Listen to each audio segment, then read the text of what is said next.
On 5 News tonight, Ched Evans is cleared. A baby dies after a dog attack. And remembering 2 TV legends.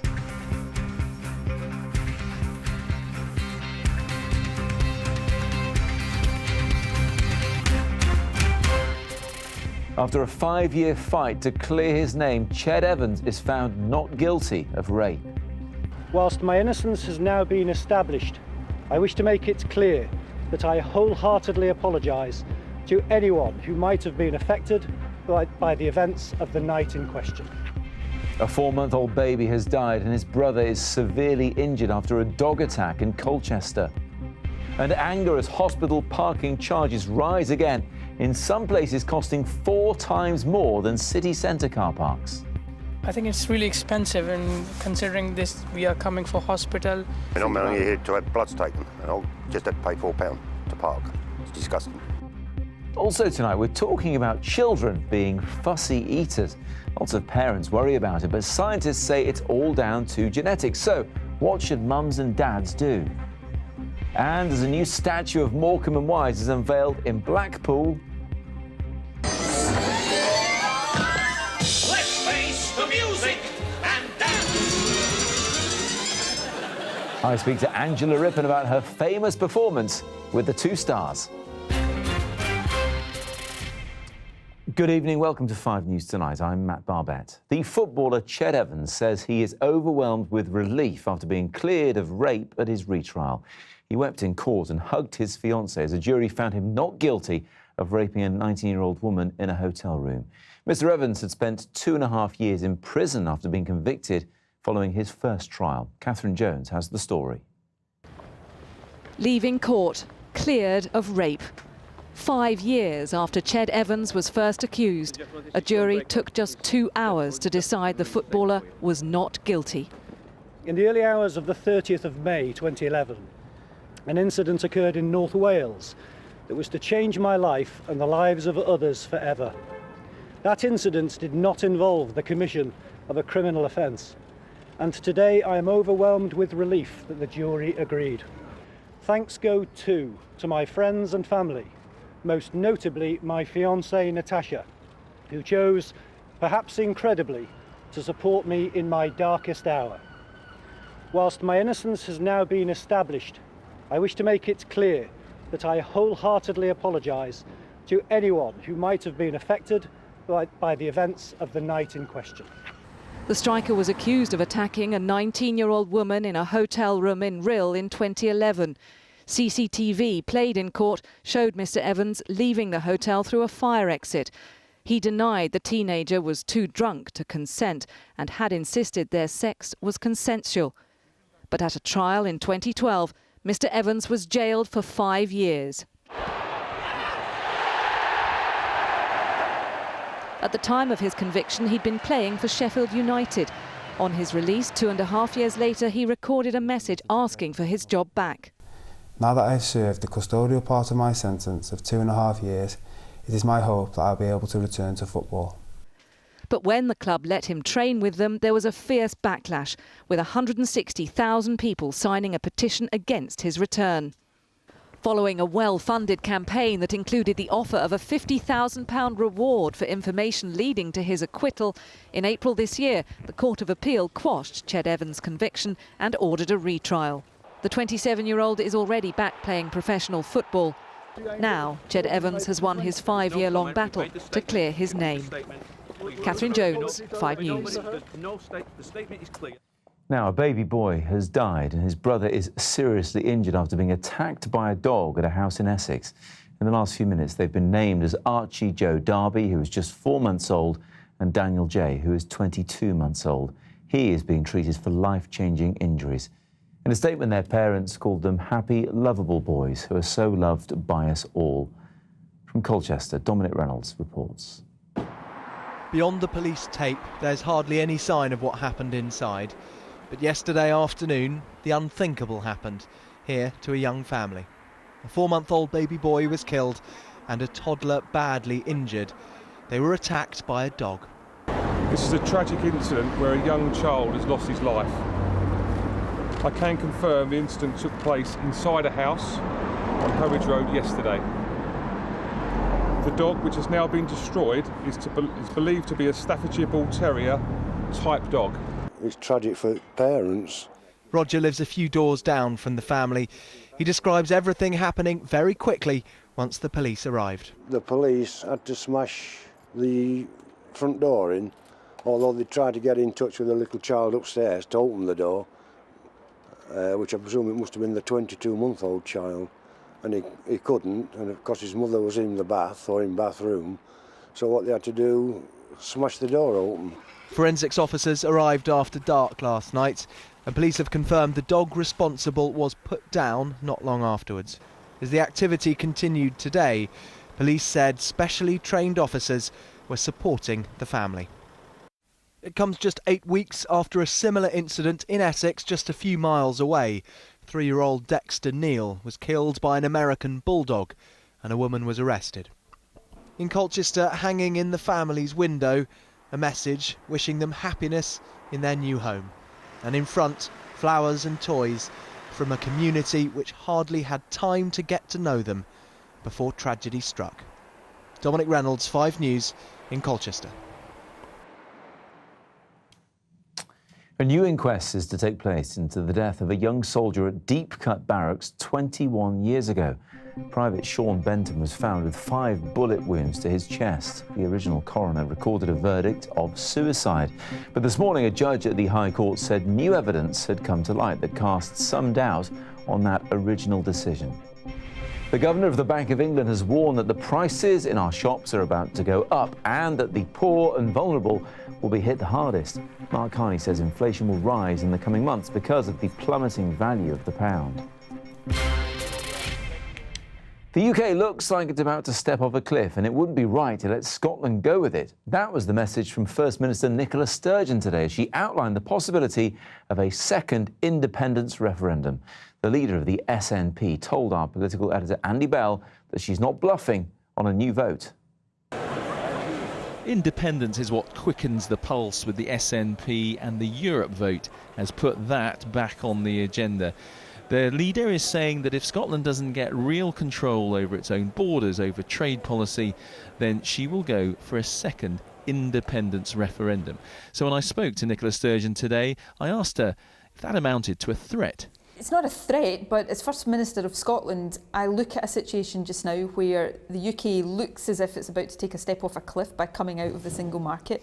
I look at research, independent research in Scotland that says that's going to cost 80,000 jobs in the Scottish economy. It's going to hit real wages by, perhaps £2,000. It's going to slow our economic growth. It's going to hit our exports.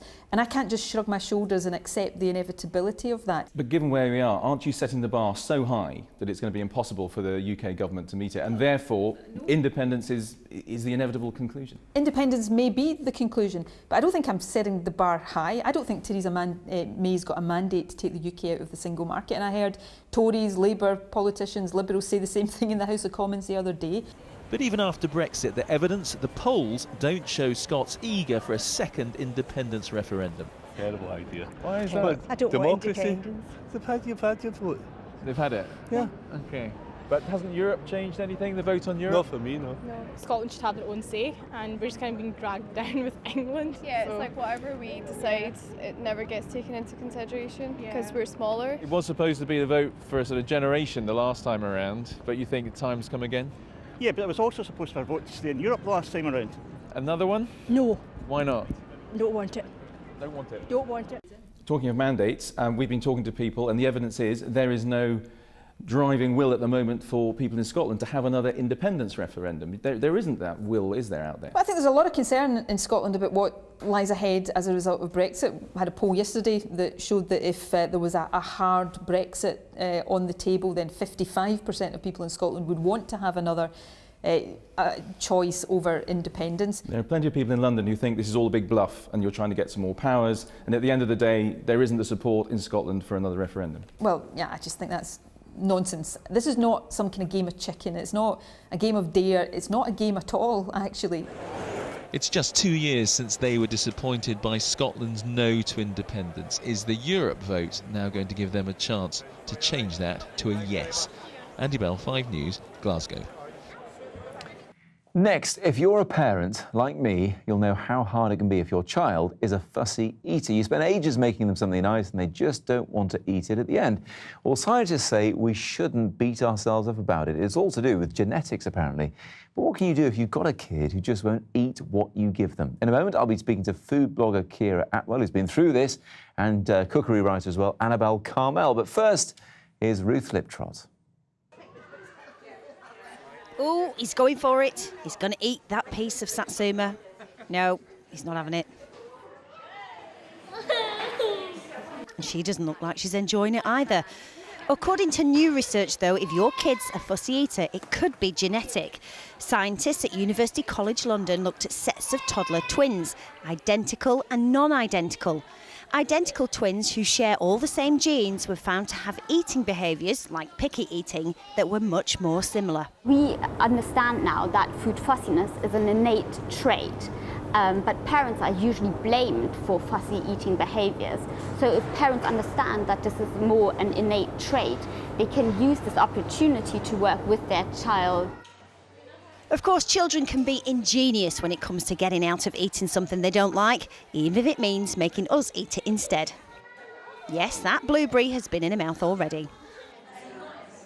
And so has that fork. I'm not sure if I was supposed to do that. See, that's what you call making a meal of it. Most of us as parents have been in a situation where we really want our kids to eat something like this, but instead they'd rather eat something like this.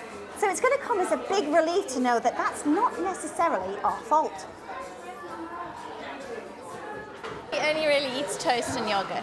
Toast and yogurt? Yeah. Together or separately? No, separately. So how do you feel about this research then that says that it could be genetic rather than something that you've done wrong? Well, it does make you feel a little bit better because obviously as a mother you blame yourself for everything. It is a relief.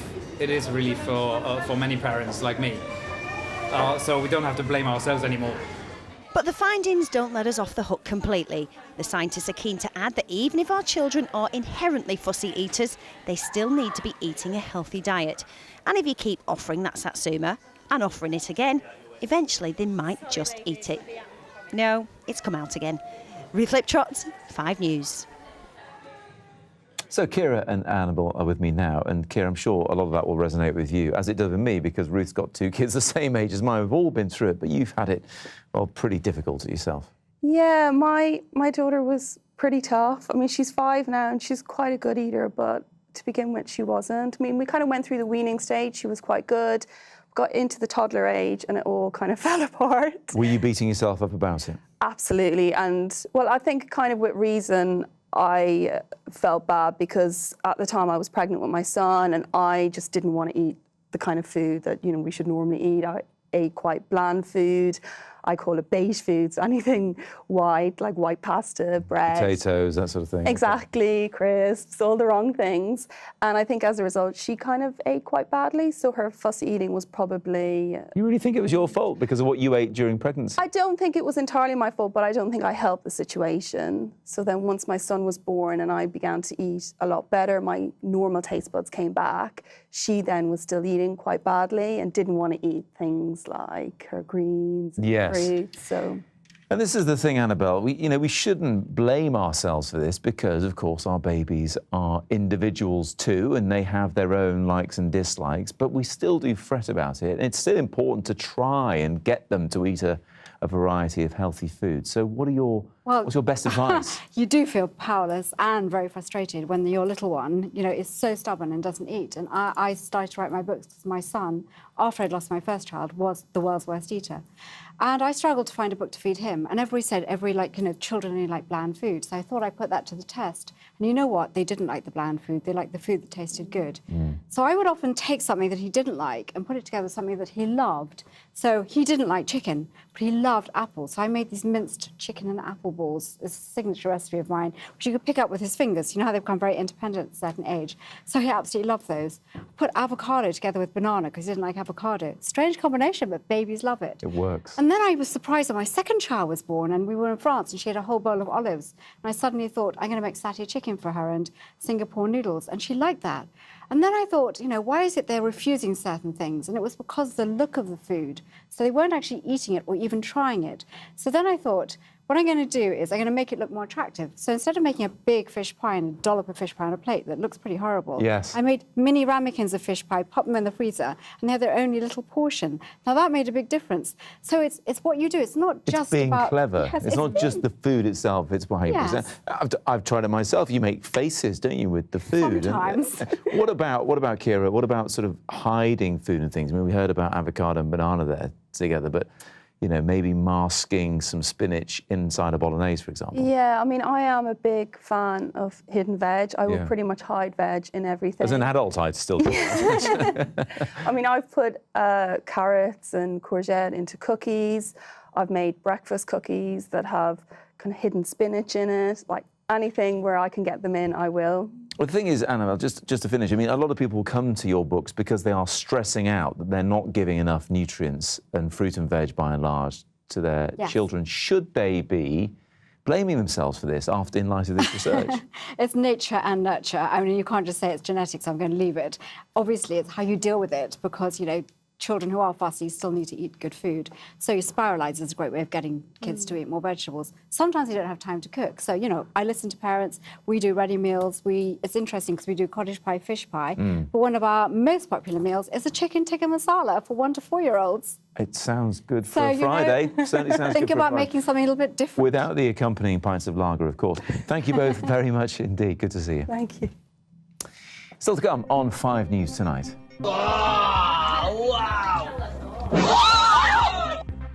Exactly how did this 30-stone gorilla escape from its cage at London Zoo? And Sing, just sing.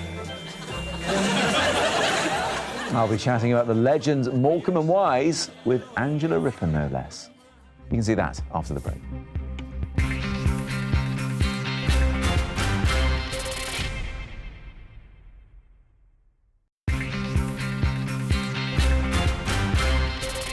Welcome back. Now, for anyone visiting a relative in hospital, the cost of parking can often add to the stress. And now research has found that a third of hospitals in England have increased their parking prices in the past year. One of them charges as much as £4 for 1 hour. Simon Viger reports. When you visit a hospital, the last thing you're worrying about is parking tariffs. But here at the Royal Surrey County Hospital in Guildford, you need to come prepared. The minimum price has gone up again, so even for half an hour, it's £4. England's priciest hospital car park is not popular. I think it's really expensive, and considering this, we are coming for hospital. Nobody comes here for pleasure or anything. I'm only here to have bloods taken, and I'll just have to pay £4 to park. Disgusting. I'm just here to have a scan. It should only take half an hour, but I have to pay for 2 hours parking, and I'm actually short as well, so I might possibly be late for my appointment now because I don't carry that much change with me usually. Ridiculous.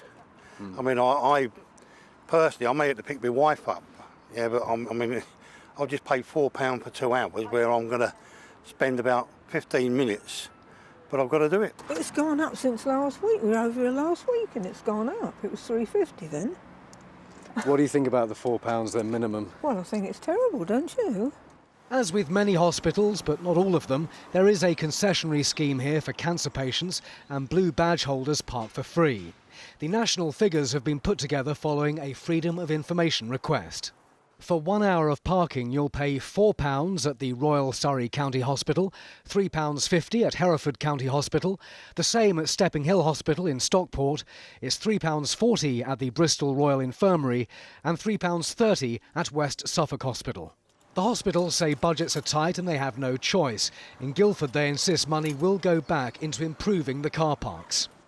In a statement, the Royal Surrey County Hospital says it's been told by patients that its current car parking provisions are inadequate and urgent changes need to be made. It says the Trust does not have the additional funds to invest in the future of its car parking facilities without making the incredibly difficult decision to charge people for using the car parks. The bottom line is it's the patients and their friends and family who are stumping up. You've got to rush out and pay more. You get out, you find people in yellow coats have put a ticket on your car because you forgot and only did 2 hours. It's just one further stress at a time when you've got enough stress and anxiety to deal with in any case. Hitting people at their lowest ebb with high charges is never going to be popular, and there is no chance of it ending anytime soon. Simon Viger, 5 News, Guildford. London Zoo is investigating how a 29-stone gorilla escaped from its enclosure. Visitors had to be shut inside buildings while armed police helped staff track the animal down yesterday afternoon. Today, the zoo was back open again. Layla Hayes has more.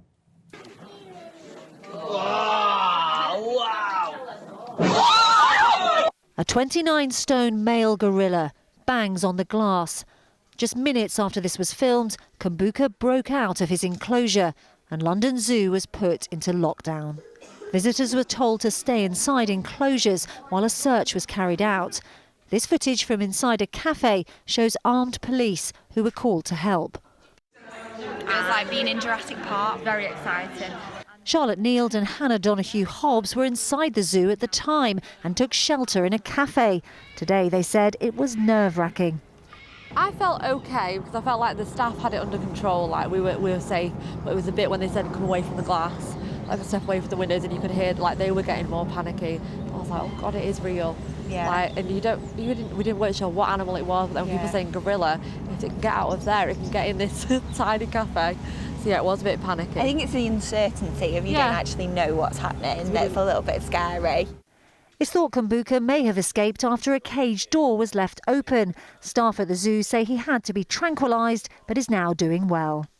The male gorilla was actually in a secure keeper area, so at no time were the visitors in any danger. It was the end of the day and there were only about 100 or so visitors still in the zoo. Staff say Kumbuka is now safely back in his enclosure and they want to reassure the public that this won't happen again. Layla Hayes, 5 News.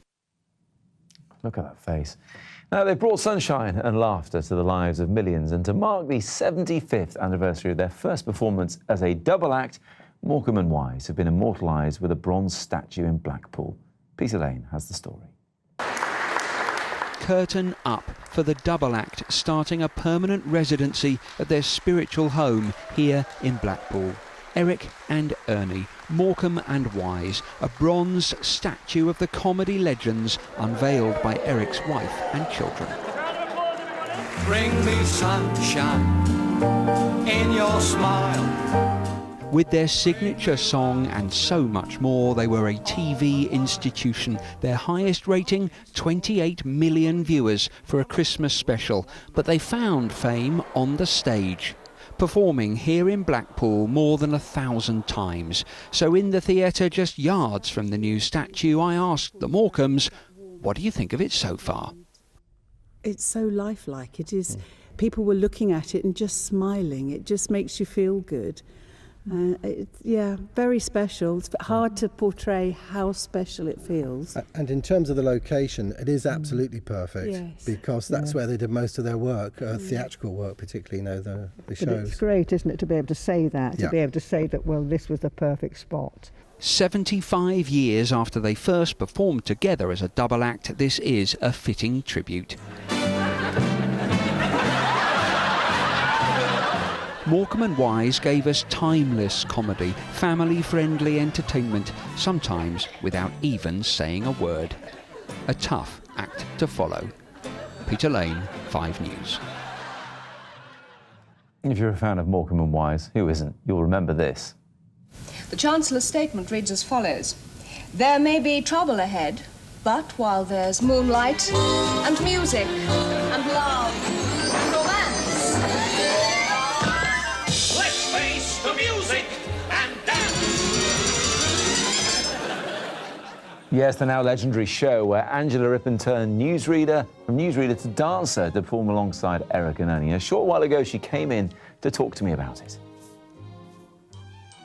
Angela, lovely to see you. Thank you. You were tapping the fingers along with that. You're not bored of seeing it? The music and dance. Well, no, I'm not bored of seeing it, but I do wonder sometimes that maybe members of the audience are, because they do keep trotting it out so regularly. And gosh, it's been seen by so many people. 23 million people watched it when it went out on the night in Christmas in the 1970s.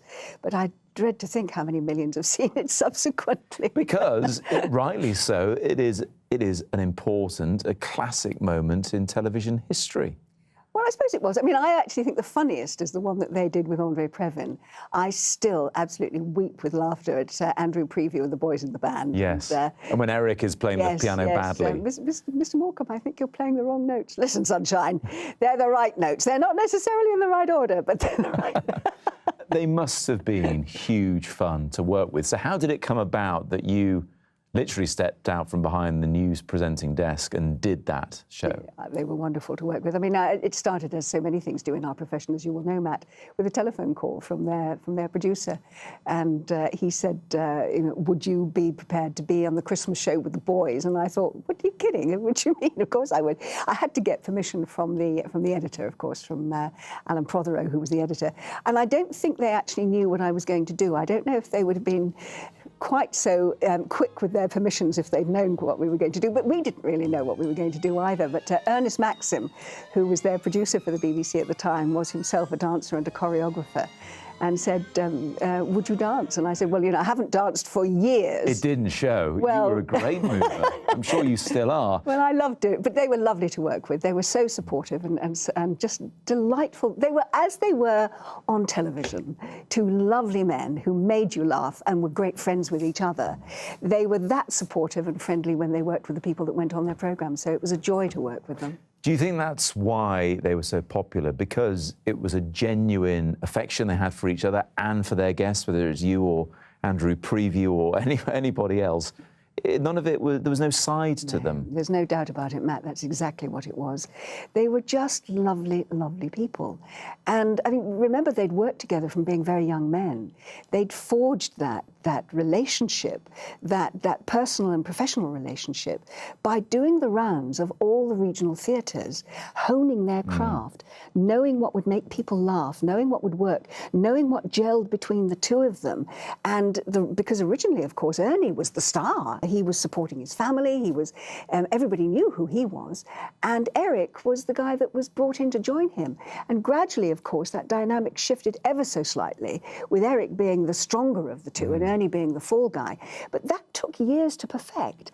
And they did that over many, many years, in many, many theatres, making mistakes, but getting it right. So by the time they made it big on television, they had not just this wonderful professional relationship, but this very close personal relationship. And that's what I love about I've only just seen the statue today for the first time. I think it's lovely because, the way that Eric's got his arm around Ernie, pointing to him, and look at the expressions on their faces and the closeness of their heads. I think that, to me, demonstrates the closeness of their friendship and the two lovely people they were. They really liked each other, and that, I think, came across as well. Angela, it's been lovely to chat to you about Eric and Ernie. Many thanks indeed for coming in. My pleasure too, Matt. And lovely to have your company as well. Have a good weekend. Bye for now.